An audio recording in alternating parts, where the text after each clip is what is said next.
समाज के लोगों को आत्ममंथन करने के लिए कहा। उन्होंने कहा कि आत्ममंथन कीजिए और एक बार तय कीजिए, ये आपके मन में जो है कि सत्ता पर हम बिठाएंगे, हम उतारेंगे, उसमें आप अपने बच्चों का भविष्य खराब कर रहे हो। पीएम मोदी ने मुस्लिम समाज के लोगों से खास अपील की। उन्होंने कहा कि आप लोग आत्ममंथन कीजिए कि आखिर सरकार की योजनाओं का लाभ कांग्रेस के जमाने में आप लोगों को क्यों नहीं मिला।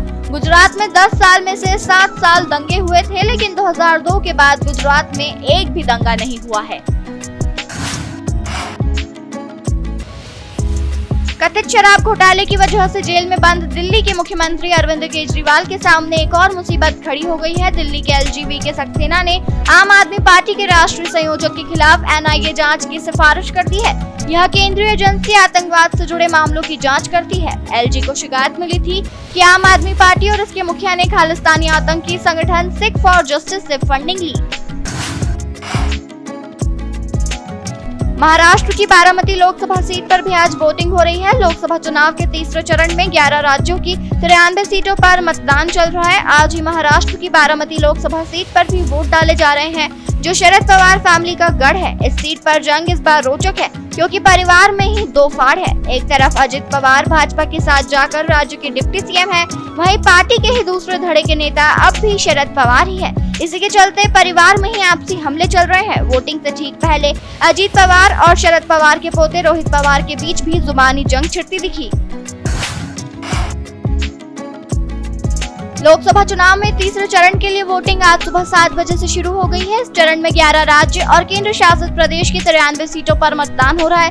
तीसरे चरण में कुल 1.85 लाख पोलिंग स्टेशन पर 17.24 करोड़ मतदाता वोट डालेंगे।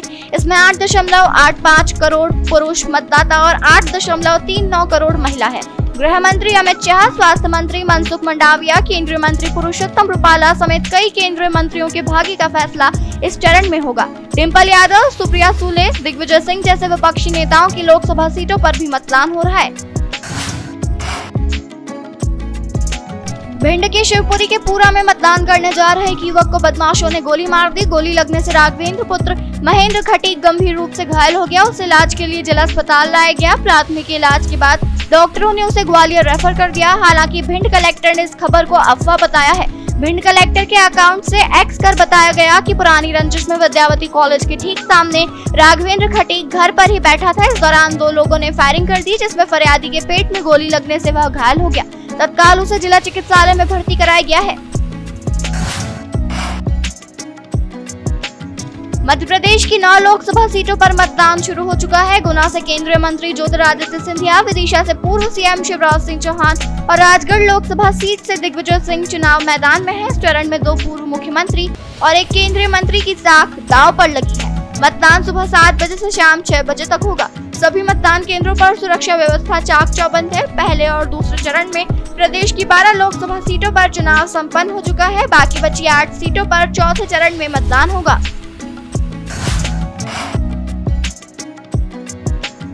गुजरात के मुख्यमंत्री भूपेंद्र पटेल और उनके बेटे अनुज पटेल ने आज अहमदाबाद में मतदान किया। इस दौरान अनुज पटेल का एक मार्मिक वीडियो सामने आया है, जो सोशल मीडिया पर तेजी से वायरल हो रहा है। दरअसल अनुज पटेल को ब्रेन स्ट्रोक आया था और लंबे समय से वह गंभीर रूप से बीमार है। मतदान करने के लिए अनुज ने उत्सुकता दिखाई और उन्हें व्हील चेयर पर मतदान केंद्र तक लाया गया।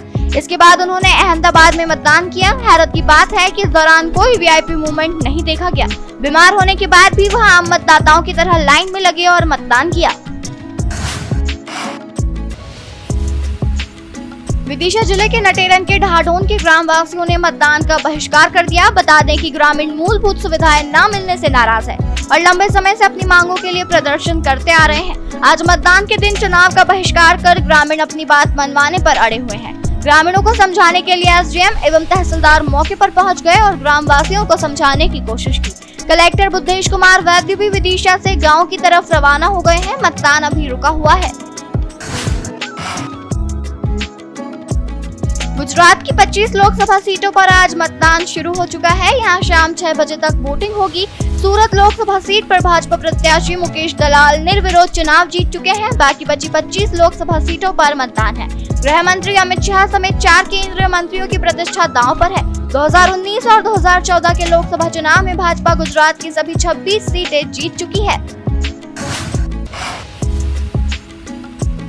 सपा के राष्ट्रीय अध्यक्ष अखिलेश यादव लोकसभा चुनाव प्रचार के दौरान कन्नौज के सिद्धपीठ बाबा गौरीशंकर मंदिर में दर्शन पूजन करने आए थे।